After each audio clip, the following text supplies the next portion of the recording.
What is going on, everyone? Welcome to another Brand Doctor podcast episode. Today's guest is quite the expert when it comes to, hold on. Sorry, guys. Okay.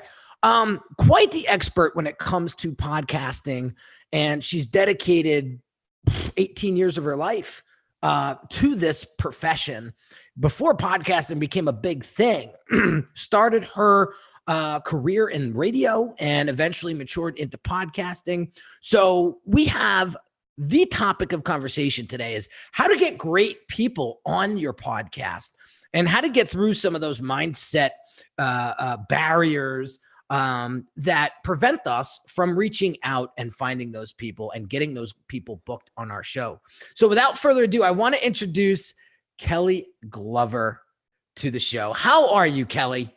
I'm well, thank you, Henry. How are you? Well, you're always well. I've listened to a number of your shows and the energy level never goes down, and that's perfect for me.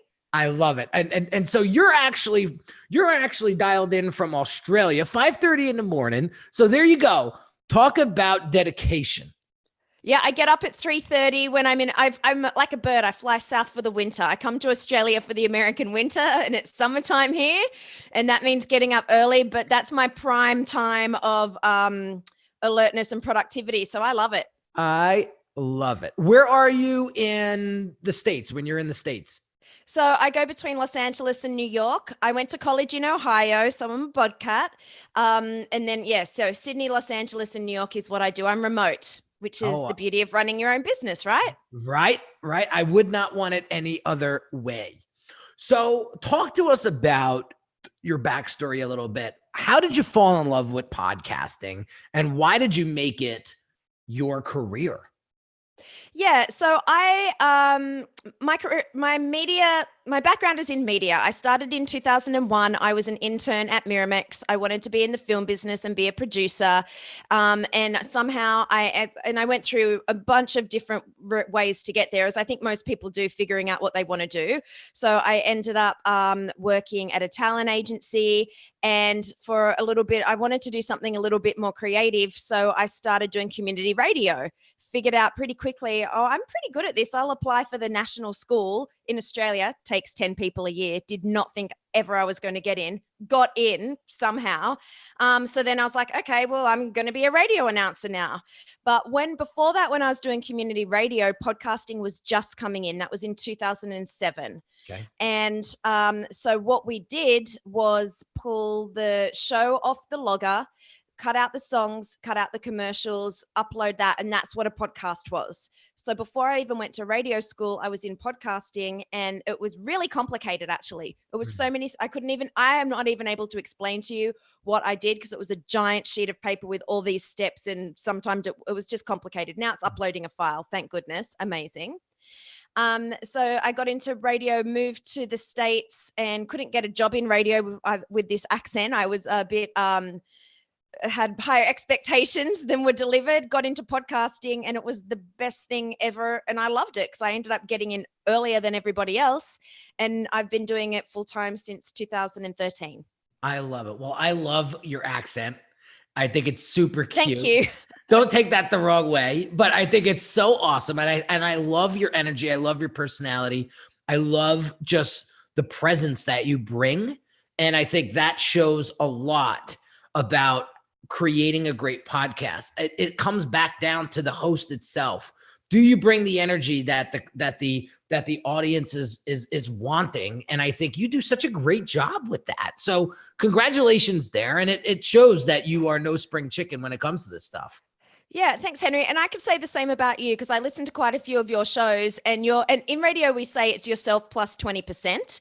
When you talk normally, that doesn't in real life, it's fine. But as a host, it doesn't register necessarily when you're on air or podcasting. So you have to I do this. And when I was even in the radio booth, you do your hands and everything, it brings up the energy. So for you to maintain your energy at the level you do is not an easy thing for regular people. So yeah, when you're thinking of hosting, it's yourself plus 20%. I assume that this is you all the time. Honestly, this is me all the time as well. So I recognize that in you. But for regular people, it's yourself plus 20% just to up the level. Yeah.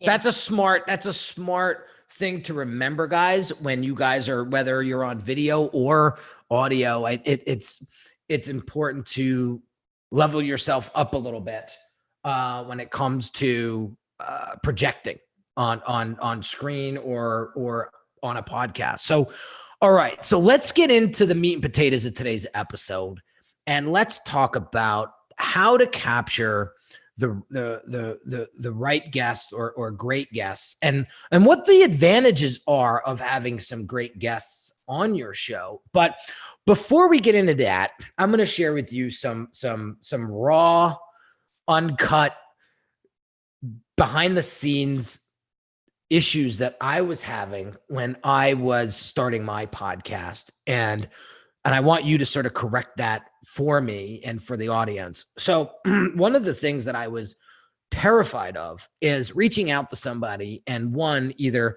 not getting a response back at all, or two, having them come back and say, sorry, you're too small of a show, or it's just not a good fit for us, or asking me what my downloads are before they commit, or just saying, no, I don't think, we want to be on your show, and then walking away with my tail between my legs.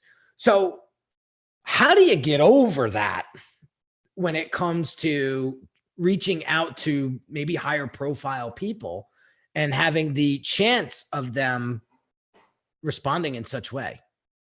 Yeah. So at the Talent Squad, we're a podcast guest booking agency. That's what we do day in, day out. So as far as getting over it, it doesn't even register. A no doesn't register with me. To me, that's a good thing. And I'm like, okay, great, move on. If there's feedback with that, I'll take that on board. But otherwise it's just a move on, because you can check that box where that is done. Now, as far as going with people asking for downloads, smaller shows, you really need to honestly assess where you are and who you're reaching out for in the beginning. If you've got no episodes and you're reaching out to Oprah, is she coming to your show? And I equate it with a party, because this is a party, right? So are you inviting her to the Met Gala? Fair enough. Back history, lots of other guests, big media coverage. Or are you inviting her to your living room? No one's there, at home, Tostino pizza rolls. So which is it? Now, inviting someone to your living room, yeah, you're going to get someone there. Someone would love to come and do that, but it's probably not Oprah at this stage. So you really need to look at all the elements before you reach out, and then look at your pitch of what you're sending out there. What's the bait? What are you offering them? If they've got a big platform and you're trying to access their platform, what's your platform and what makes it worthwhile for them? I love it. I love it. I love it. So that is one of the things that, and I'm going to ask for some advice live on the show. Sure. So, as you can tell, I love giving unsolicited and solicited advice. So you're welcome in advance. You're welcome. Okay. So I have a new market segment that I have been working with now for a few weeks. We just branded and launched brandingforathletes.com. It's a subsidiary of Unique Designz, and it focuses primarily on branding athletes. Mm-hmm. And so what I've found to be a great connector and icebreaker is reaching out to pro athletes, whether they're NFL players. Seems to be, because it's the NFL season, that those guys are way more active than any other athletes right now. But me reaching out to them on Instagram and inviting them on the show. Now, one of the things that I'm struggling with is, why would an NFL athlete come on the Brand Doctor podcast? What's in it for them? Okay, so there's a bunch of stuff in what you've just said. We've got, and I'm not the most sporty spice person in the world. So the first thing is on season and off season. So when is the best time to do that? Is it an in studio or is it a remote studio? Because maybe it's and I'm assuming it's a video. Is that right, Henry? It's all done through Zoom. Because sometimes there is advantages of going to them or being in the city where they are if it's in studio, but sometimes there's advantages of doing it remote. So maybe it's an off-season remote that is more attractive. And depending on what you want them to talk about, I would see who, if they have any endorsements, any charities, go to something that they don't necessarily talk about all the time or have the opportunity to talk about, or is in their best interest. It's like with celebrities. You know, when you're going to get a celebrity on the show, when they've got something to sell, when they've got something that's coming out, when they're in press mode. For athletes, whether that's, I don't know if they kind of shut down in season because they're sports job mode, or if that's, maybe that's the best time because they're promoting it. So you have to look at each industry and figure out what's the best time and location. So if they're going to Boston for a game and it's a live show, then maybe you do a couple of shows out of Boston. So then you can go to them at wherever they're staying, or they can come to you. Or maybe it's completely the opposite and it just needs to be a remote show on the off season. So there's a lot of things to think about, but it's case by case. There's absolutely no blanket rule whatsoever. And you're talking pro athletes. Well, maybe if you can't get those, I know there's a lot of them in football. What if you went to the college level, or the ones that are about to go into the draft? Maybe they're looking for promotion. So you could go, if you're just starting out, that could be another way to go that you might not have thought of.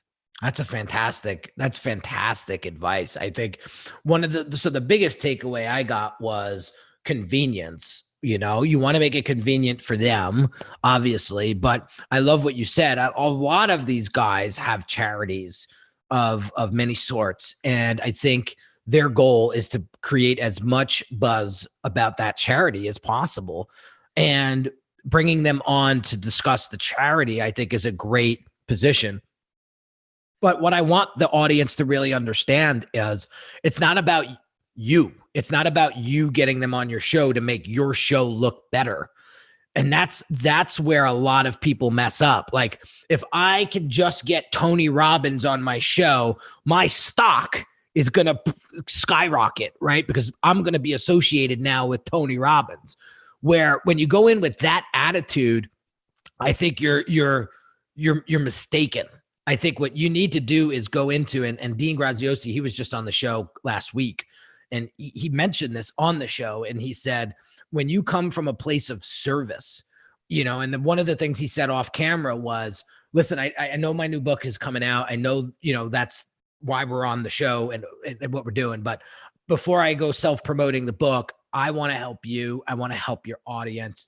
What do you want to talk about? Because I am here for you. And that was impressive to me. You know, that was really showed me his character.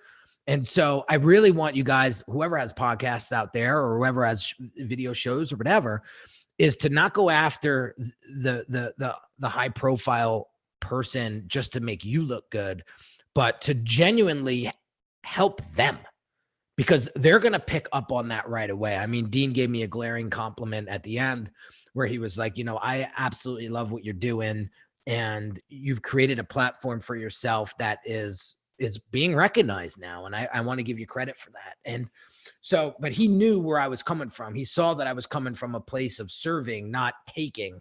And I think that's the mindset that I want everybody to take away from this conversation is what's in it for them. Why should they come on the show? And what are they going to get out of being on the show? Beautiful. Beautiful. So how do we get over the fear of rejection? Other than, you just have to jump in. You just have to jump in and you have to do it. And it's often it's just sometimes not about you. I have pitched lots of celebrities, and I'm casting for reality TV shows. And sometimes it takes asking 1,000 people to get the one person. They might, because with celebrities and bigger people, they have their schedules booked 2 years out, and they've got gatekeepers, and they have so many interview requests. So you're one request out of maybe 100 that day, and they all have to get vetted and be considered. And then it has to go into the schedule, and they could be in all these different locations, so there's so many things that aren't actually about you, and they sometimes want to do it and they can't. So think about the number, think about the hit rate. You're going to have to get a lot of, depending the level that you go for, it's a percentage numbers game a lot of the time. Like, it is not going to be a one pitch, one yes every single time. Unless you already have a relationship with those people, but even that takes a long time to work on them. So you can even start doing pre-pitch outreach, is what we call it at the Talent Squad, where you develop a relationship with the person unknown, because it sounds like what you're talking about, Henry, is cold pitching, someone you've never met, have no relationship with. You're reaching out to them the first time and saying, hey, will you do this thing for me? So if you've got a bit of a relationship with them beforehand, then that is going to lay the foundation for the ask later. So if you think of the Vayner, jab, jab, jab, right hook, you can do that when it comes to pitching as well. Okay. And I'm not saying that cold pitching doesn't work. We do it at the agency a lot. Yeah. And we had someone with a Netflix show, had no relationship with them, but because we're good at what we do and did the pitch, they said yes to having, it was the inverse. It was having one of our guests on the show, but that was a one email cold pitch to someone that has a Netflix show, and they said yes to having our guest on the show. So it does work. I just want to say, don't expect that it doesn't. It does, but it doesn't. But that's not expected all the time. And sometimes there's multiple follow-ups. If someone doesn't respond, you need to have a follow-up, and you need to, and we have our own system. Okay, X days follow up, but make sure you actually are consistent with that and don't just let it fall away, because the yes doesn't always come on the first time. Sometimes it's follow-ups. So let's talk about that. Okay. So without feeling like a freaking stalker, what is the proper follow-up? What is the best practice when it comes to follow-up? So we had Brandon Copeland on the show yesterday. He's the linebacker for the New York Jets. Awesome guy. Cold turkey, DM'd him on Instagram. Took 2 weeks to respond, but he responded. Let's do it. Let's make it happen. And he was on the show in no time. Now, again, that was a home run. That was awesome. It was good timing, and bam, right? But the majority of the athletes that I'm reaching out to, they're not responding. And what I'm seeing is they're not even seeing the freaking DM, because you can see seen, right? It doesn't even say that, right? So what is the proper follow-up so you don't seem like you're desperate or like you're stalking them, because, you don't want to get ghosted. Yeah. So I think, it is good these days now because you can see what's being seen. That hasn't always been the way. So I love a message has been open, all those on all the different apps where you can see that. First of all, sometimes you need to reach out to the person. Sometimes you need to reach out to their assistant. Sometimes it could be their publicist, manager, agent. So it's not necessarily the person direct, and it depends what platform they're looking on. So maybe it's not Instagram, maybe it's Facebook, maybe it's LinkedIn, maybe it's an email. So there's a number of ways to go. And if I've seen someone hasn't seen it, to me, that almost doesn't count, because that means I need to go down a different avenue. If they haven't seen it, that means they haven't received the pitch. So to me, that's an open invitation to find a different avenue to do it. Again, the Talent Squad, this is our job. That's what we do. I don't take that. I take no for an answer. Absolutely. Absolutely. If it's a no, that's fine. I'll move on. Oh, but if it's not been seen, to me, that's open lane, keep going. I love it. As far as the time goes for follow-ups, I think it depends on the person. If it's someone that's got an assistant, honestly, 2 to 3 days, that should be answered if they've got an assistant, and if it's a business person. For athletes, I understand it is a bigger timeline. You don't expect a 24-hour turnaround on a response if it's a direct to a person. So I think waiting is clever on that, and it paid off. So for you, your patience was paid off. Yeah. I think if you would have gone in and annoyed them, that would have easily been a no, Henry. So I think you did the right thing at the right time with the right person. So I know, God, it's annoying when people say case by case basis, but in this situation, it is true. And look up for the bigger athletes. Obviously, going direct, you're going to more likely get a yes. But if you're not getting responses, then you might have to go through gatekeepers. Well, let me just stop right there for a second and tell you that you saying case by case basis is not something that's annoying at all, because there is no blanket resolution here. There's no blanket solution. People are very unique and dynamic in their own way. How you reach out to Brad Pitt is not how you would reach out to Oprah. So it is a case by case. So I wouldn't backtrack or backpedal by saying, I know you don't want to hear me say that, but Yeah, it's the freaking truth. Yeah, people look for a magic pill. Is like, this is what you do. This is how you reach out. This is what you write. This is the response, and this is what happens. No. But it doesn't. Every single person is different. Every management person is different. I go through that with the ClickFunnels community. People come to me and they want funnels designed and built that are cookie cutter and that will work across multiple platforms, across multiple industries. And that is just false. That is just such a horrible way of trying to use ClickFunnels. And I got to tell them, you may have multiple market segments, right? That one funnel is not the cure to sell everyone. And it's the same thing here. Yeah, and timing is important as well. So your DM might have just gone through at the right time. Because if you send it in season to out of season, it might get ignored depending on which is the right time to do it. So, and it's also, what are they promoting? Have they got a charity happening at the time? So you need to be aware of not just the person, of everything surrounding the person, because you need to make it opportunistic for them if you really want that person on the show. This is a buyer and a seller relationship. And it's, if you want someone on the show, you're selling your show to them, right? Right. So you need to, you need to think of it that way. If you are pitching yourself to be on a show, then you are in the selling situation there and the host is the buyer. So it's inverse. So depending which situation you are in, which role you take and what you need to do. I love it. People have been asking me, how the hell did you get Dean Graziosi on the show?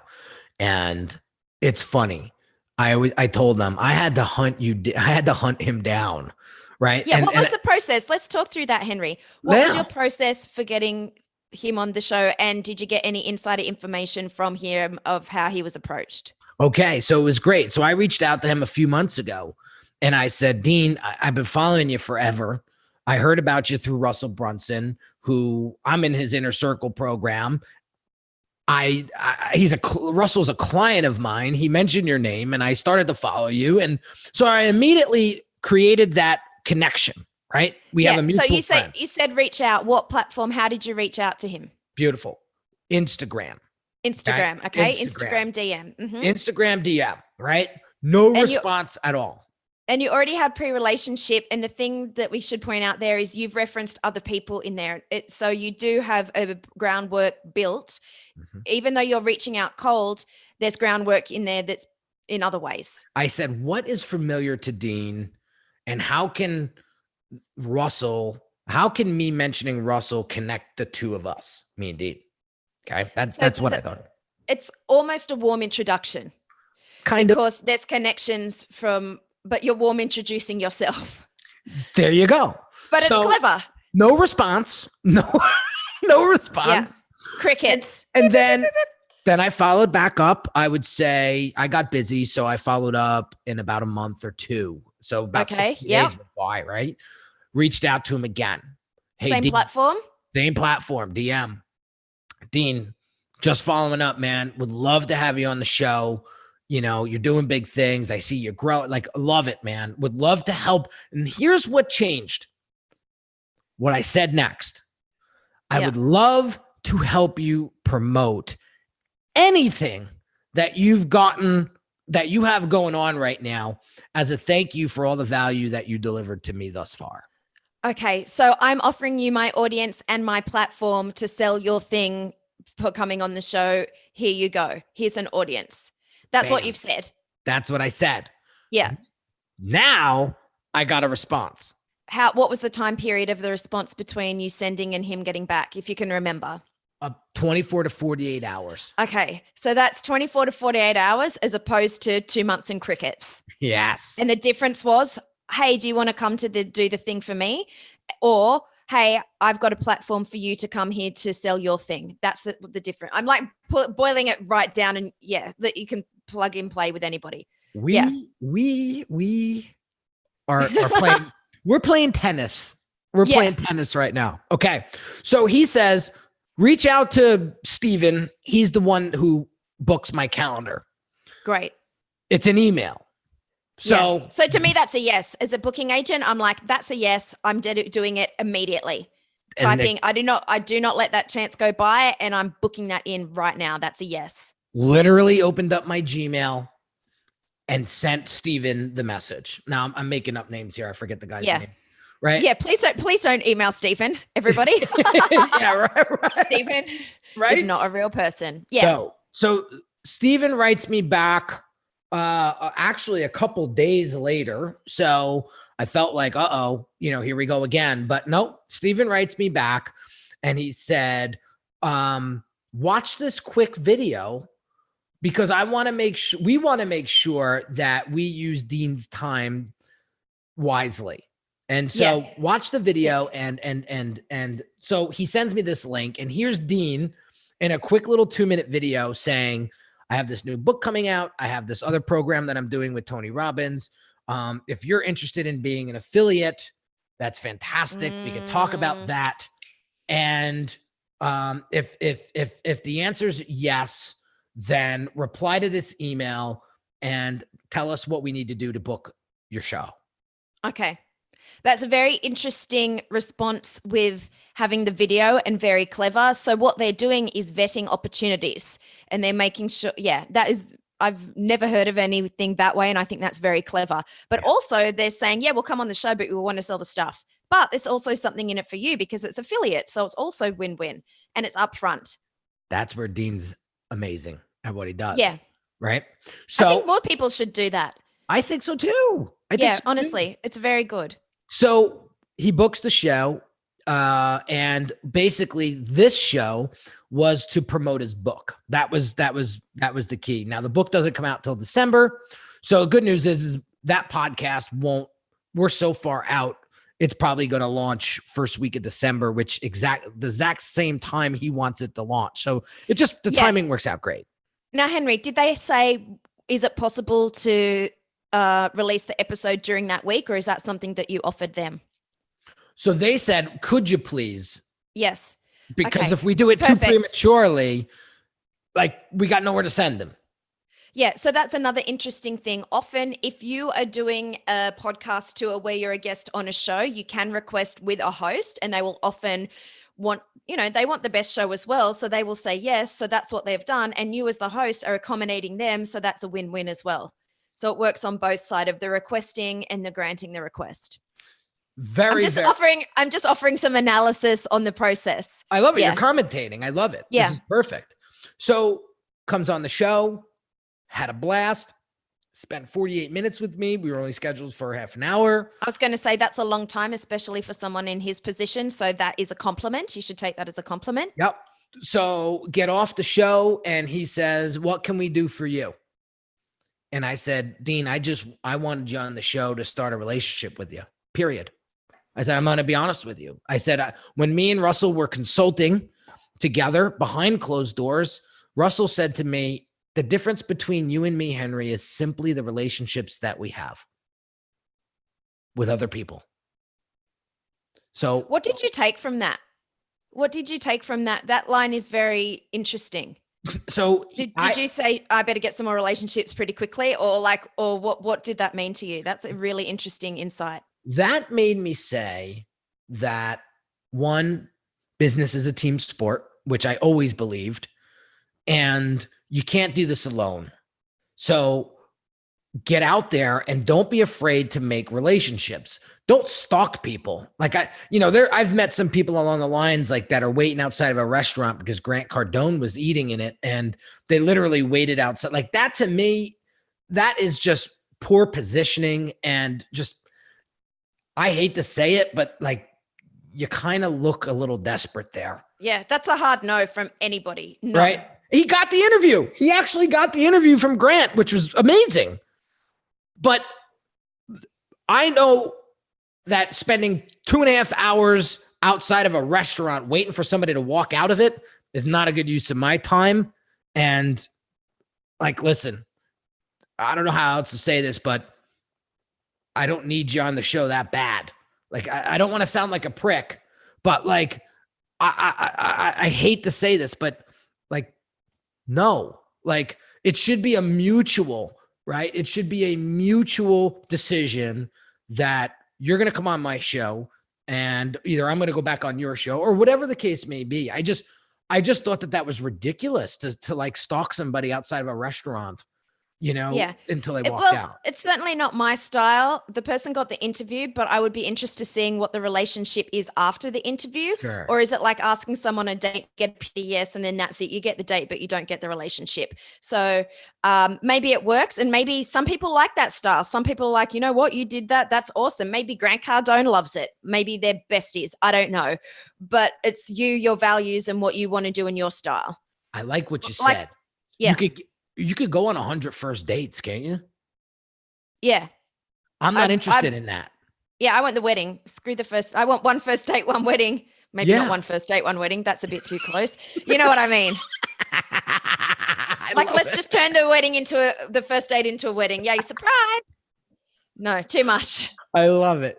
That's how the Dean Graziosi interview came to life. It was about 3 to 4 months of reaching out and corresponding and setting it up and making sure the schedules worked. And he's in Arizona. I'm in New Jersey. The time changes in Arizona are crazy with daylight savings. Sometimes it's 2 hours, sometimes it's 3 hours. So I'm freaking out. I don't want to be an hour late to the show. So I left the whole day kind of open around that time to make sure, but we were fine. He came on right away and it was great. But that's the persistence, and that's the relationship. So getting back to your question, I when Russell said that, I was like, listen, that's a golden nugget. That is a golden nugget that he dropped. And if somebody wasn't paying attention, they wouldn't have picked up on that in the right way. That's right. They might have looked at him and said, what are you trying to say? You're better than me. That's where a lot of egotistical people probably would have thought. No, well, I heard that and went, that's an opportunity. What does it mean? And what did you take from it? And what happened after that? Right. Yeah. So I went on like a mission since then. And I said, who are the top 5 people that I want to create relationships with? And how can I bring value to them? And when I changed my pitch to Dean, right, you saw it right away. There was a completely different response. Instant results. Instant. Yeah. And positive. So I've never done a podcast episode like this before. I absolutely love it. Like, I'm getting goosebumps how we're going back and forth like this. I feel like it's like Federer and another amazing tennis player just going back and forth. Boom, boom, boom, boom, boom. But we're putting, I believe in my heart that we're putting on a great show here, because I think a lot of people are getting great value out of this conversation. Well, it's almost a case study, right? So in order to understand, you can get the question and answers, but sometimes you have to look, okay, it's a case study. What happened? What worked? What didn't? And what went on from that? I think it's often more valuable than send this pitch, do a subject line, whatever, the to-do things. You can see how something worked in action and how something didn't work. Right. So what has been the relationship since then? So it's funny, the follow-up. Yeah. So I asked his assistant, I said, what is your mailing address? I would love to mail you. I would love to send a little thank you.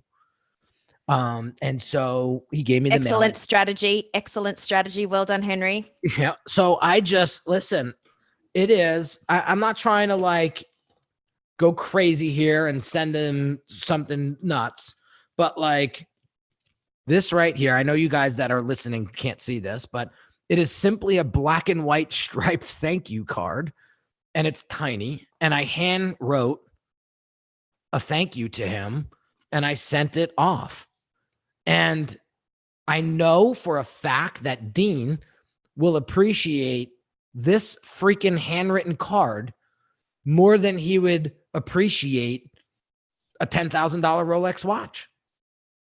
Or even just a simple email or video. I think so too. People don't get mail anymore. It's handwritten. It shows your personality. It shows up. It shows time. It's different. Yeah. And it's not something that he has to keep or do a big thing about. No. And when I get handwritten letters sent to me, it is a completely different feeling that I get. And I'm so appreciative of the person, like you said, them taking the time, but there's something about the handwriting that just does it for me. I think it's a throwback to when we were kids getting letters in the mail. Like it's all, no, you never get sick of it. A birthday, anything. No. It's like getting a birthday card. You never get sick of getting a handwritten note, and it doesn't take long to consume, and you don't really have to do anything as a result. And you don't feel indebted to someone if they sent you a big watch or something like that. Right. And so the simple things, guys, the simple little things that show the appreciation, that's what goes the extra mile. And so that's that. And so we have already discussed Dean coming back on the show in February. Yeah. And I think the other thing about him, this is an example of not only you succeeding in getting an excellent guest in the quest that you went on, it's also an example of Dean being an excellent guest. So he's doing his part on his side. And I think he's shown some, I don't know, I want to use the word grit and grace in the way that he carries himself, which we all know. I mean, but it's a good example of being a good guest. Yeah. He gave you the extra time. He gave you the little video. He got his person, what was it, Stephen, to schedule the interview. He's given you feedback on the other side of it. He wants to come back on the show. So he's done everything right on the guest point as well. That's it. And I think that if we just focus on the basics, not put ourselves in front of our guests and make it about them versus it making it about us, I think you're going to land a tremendous amount of high profile, high quality guests on the show. And that's what I think the biggest takeaway of this episode is. I think the other takeaway is it takes time. You can't send one email, ask someone and get a yes on the same day. This took you 4 months, and then it took the time to get him on the show, and then it took the time for the follow-up. So this is a whole month play. So it's a long-term strategy if you want the right people.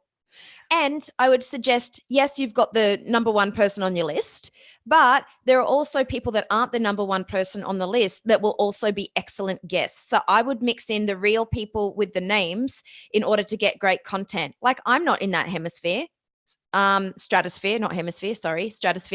but I think this is a good interview.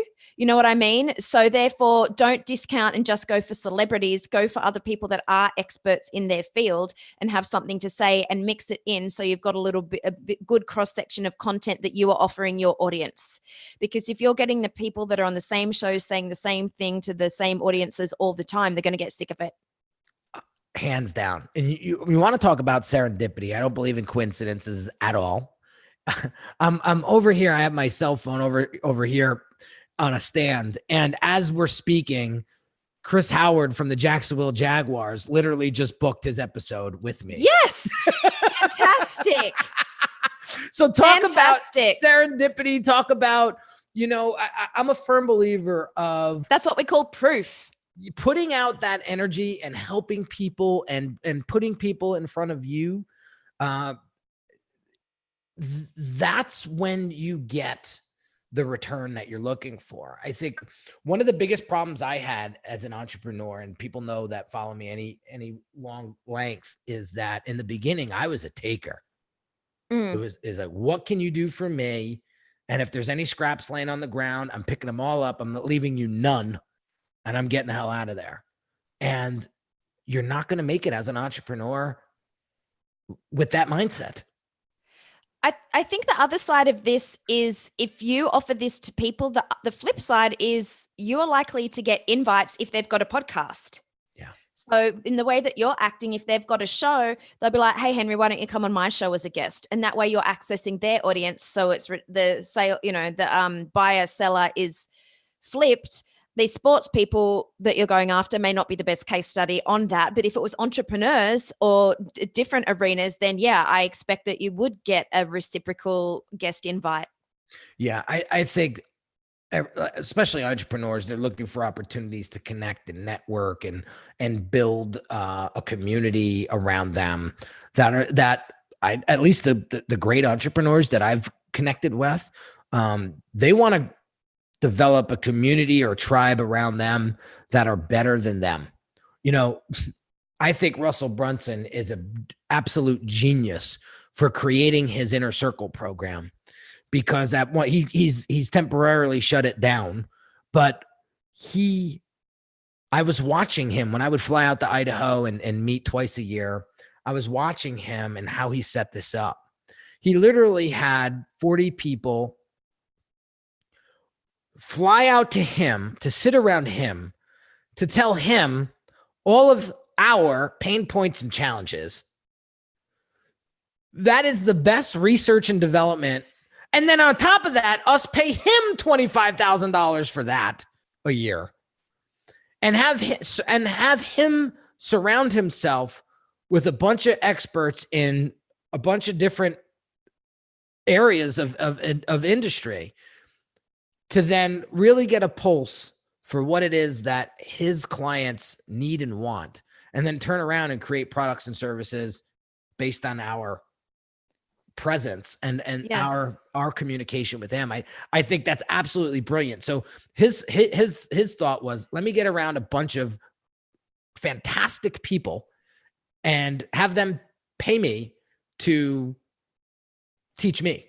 Yeah, it's a paid focus group. You're the focus group. But also, I know we're saying that, but also you're around the other 25 people and have their expertise. And I know that you would have benefited from that and benefited from him. So yeah, we're saying that it is true, but it's also, I'm sure you've developed relationships with the other people in the group. Absolutely. You know, I got a lot of business from a lot of those folks inside of that group that paid for that group 3 times over. And I learned a lot about people. You know, I learned a lot about different industries. I learned a lot about things about entrepreneurship that, you know, that's a whole different episode. But like, I learned a lot that made me realize, like, wow. What was the point? Oh, I'm sorry. What was the point in flipping from being a taker to a giver? Was there a moment in that? That was a really interesting thing that you said. How do you go from doing that to the other way? Here's what happens. You hit rock bottom. Your family turns their back on you. Your wife's ready to leave you. You're losing clients by the week because they can't stand you. You can't stand your clients because you resent them, and you're living an absolutely miserable life. That's when you say, is it them or is it me? And when I realized that it was me, I needed to get help. And that's when I got help. You know, I met somebody in Russell's group that really understood mindset and sat me down and said, Henry, it's not the world that's against you. You're against the world. So in order for your outside to change, you need to change your inside. And that's when I realized that, like, I'm an only child. I grew up in a very interesting household. My father raised me, and like, I never had to give. I never had to sacrifice. I never had to work my ass off. I mean, my father gave me a strong work ethic, but I never had to share. I never had to do any of that, where my wife comes from a big family. And so she always had to share. And so completely different lifestyles, right? But when I hit rock bottom and realized that it can't be everyone else anymore, it has to be me. That's when I decided to change. And but look what it cost me. Look what it cost me. Like, my family still doesn't talk to me. A handful of people. One cousin here. I got 17 cousins. I got one cousin that talks to me. Listen, man, I dug my grave. So I'm not mad at you. You had to do what you got to do. Period. But going forward, now I have a 2-year-old son. Do I want him to make the same mistake that I made? No. So I got to teach him how to be a giver by giving. Mm. And I think the podcasts are an example of that, in going deeper, and everybody's got their own story, and being able to get other people's stories is crucial in being an example. So I think that's why you're a good example on lots of levels, including the outreach as well as telling your story, because you've just changed people's lives that you will never meet or never know. You're lucky that the person, not lucky, but it's interesting that the person that changed your life was face to face. But what you've just said will change someone else's life and you'll never know who and how. Never know. But just know that it is. Oh, I know it. I listen, I know it. The serendipitous things that happened in my life, you got to stop and pinch yourself and say to yourself, I get it. I'm not a woo-woo person by any means. Yeah. But there's a bigger world out there than the world that we think we're living in. Yeah. And something that I say is you do the same, you get the same. So that's just a little saying. And I reverse engineer the same way that you have. I'm like, okay, this is the situation. What's happening? Why is this happening? And I try to poke holes in things. I'm like, okay, if we look at it this way, if we look at this way, if we do that, I'll explore and then come all the way back and to figure out the thing. So you went, this isn't working. What's happening? What's the situation? You had someone help you, which is great. But the thing is you pulled yourself out of it and you changed it. So you can look at what's gone before, or you can look at what's ahead. And I think you've changed your life. You absolutely have changed your life. You could have kept doing the same thing and you didn't. Yeah, I do not feel like the same person that I was 2 years ago, 3 years ago, 5 years ago, even last year. I've grown so considerably. I've grown internally and externally so much. Like, I can't begin to tell you. People ask me all the time, like, why are you so expensive this year? Well, I'm a year better than I was last year. That's why. So what a great response. I love that. I should write that one down. That's what I tell them. And they laugh and we giggle, but they go, oh, okay, touche. All right, fine. Here it is. I should have booked you last year. Yeah, exactly. Right. Get in your time machine, rush back.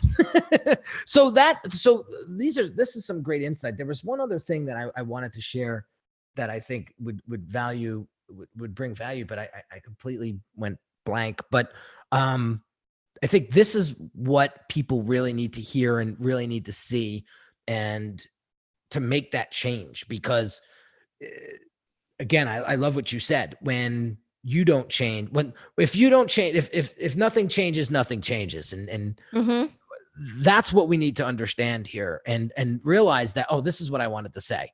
At the end of the day, guys, you create your reality. It was funny. 2 months ago, Kelly, 2 months ago was the first time that my mentor said to me, have you ever considered working with athletes? And I said, no. And he says, you are so high energy and your values and just the way you play the game aligns so much with the pro athlete mentality. Why don't you think about creating a brand that serves them? And I said, can't believe that it was only 2 months and you've achieved so much. Well, what I did was I said, I'm going to put out into this world. I immediately told my wife, I told my friends, I told my family. I went out online and I said, I'm working on a new market segment. Wait until you hear who it is. And I put that out there. Kelly, within a week, somebody from the Green Bay Packers reached out to me. A week after that, guy from Chris Howard from the Jaguars reached out to me. Brandon Copeland comes on the show yesterday from the Jets. And I start making all these connections with these pro ball players. 2 months ago, I was doing my research, looking at podcasts and looking at this one kid, Jesse K. He was on my show. Big shout out to Jesse. And he was interviewing these basketball players, these NBA basketball players. And I'm going, wow, how cool is that, Jess? You got an NBA basketball player on your show. I've had 3 of them on the show thus far in 2 months. Yeah. I'm like, it is quick, but it's also all the years of preparation you've done till this point. So you can't discount that. Can't discount it. What is it? Opportunity is preparation. Oh, I forget what the saying is. Well, success is opportunity meeting prepportunity, not a word, but we should make it one. Prepportunity, right? I love it. Preparing for opportunity when it comes. Prepportunity. I think not enough of us ask the world for what it is that we truly want. Like I always tell a funny story. When I was growing up, my father had this shitbox pickup truck that I would make him drop me off down the street when he would drop me off at girls' houses because I was so embarrassed to get in this truck, right? So I would make him drop me off down the street and I would walk up to the girl's house. And I said, there will come a day where I will drive a nice vehicle for the rest of my life. And 13 years ago, when I started my business, I said, I will never drive a shitbox in my life again.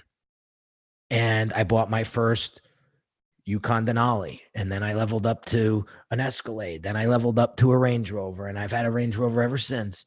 And it's just me. I don't want you guys to get the wrong impression, like he's into material things. Listen, I like my stuff, and I like my cars, period. So, but I said to myself, I'm going to have a Range Rover one day. And sure as shit, Range Rover sits in my driveway. When you ask the world for what it is that you want, you're going to get it. So be careful of what you ask for. Be careful of what, true. Right? Be careful of what you ask for. And I use the car example as just an example, but it goes to relationships. It goes to business. It goes to anything. Have you, and I'm challenging the audience here. Have you said to yourself or asked the world for what it is that you truly want? And have you gotten really clear with that? I was hell bent on having Dean Graziosi on the show, and I fucking wasn't going to stop until he was on the show. Done. Guess what? Dean was on the show. Yeah, but you also were smart enough to see that what you had done hadn't worked and changed.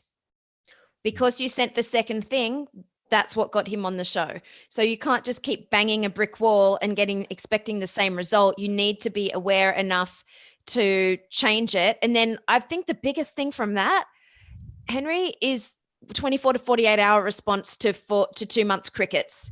So that is huge. Yeah. Well, what does that say, Kelly? I know what you're trying to say. What you're trying to say is you got to be versatile in your approach.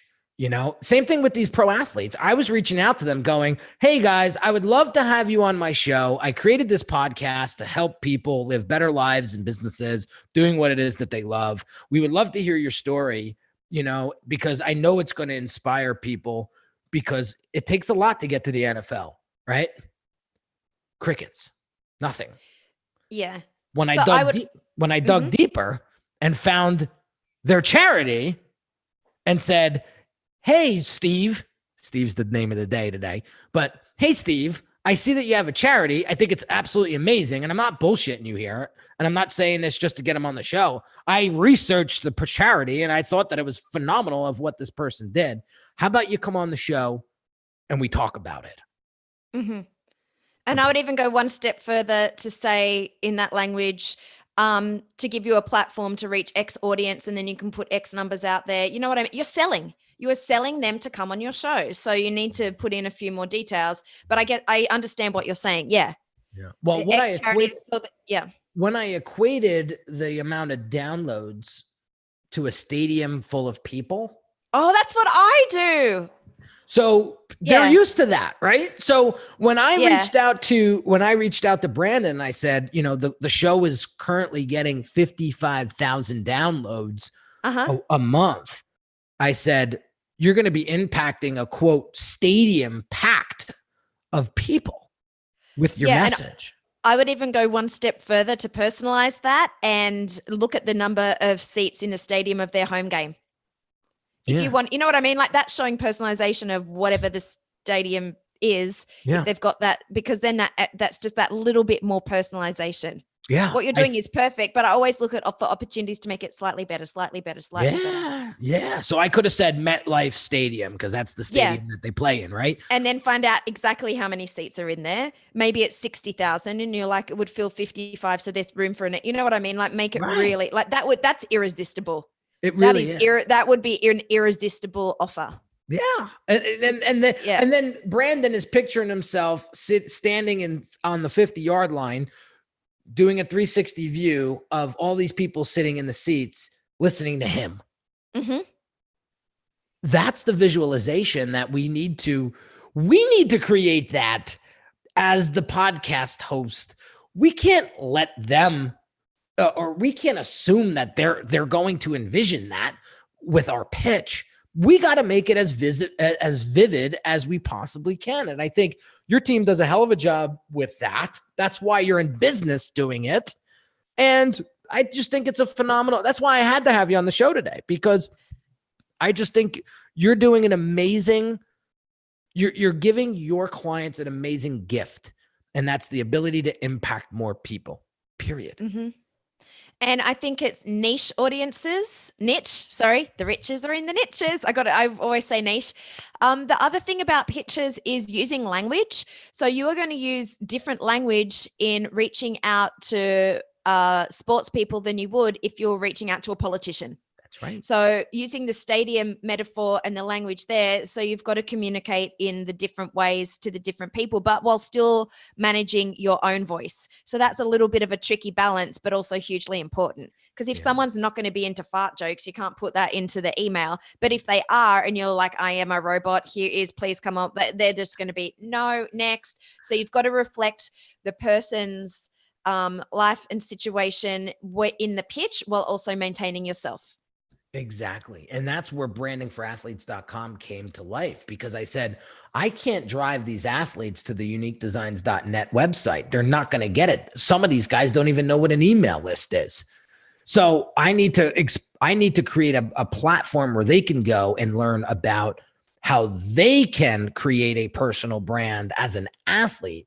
And so my copywriter developed all the copy. We switched the services page. So instead of all the techie jargon that an online marketer would understand, we simplified it and changed it so that the pro athlete can, I'm not dummying anything down, but I'm putting it in the words that they're going to resonate and connect with and understand. And that's how we literally cloned the Unique Designz website with brandingforathletes.com. And then we just directed all of our verbiage to those folks. And that's what you were saying. I think the concept is called meeting people where they are, right? You hear that a lot these days, and that's exactly what you did. Yeah.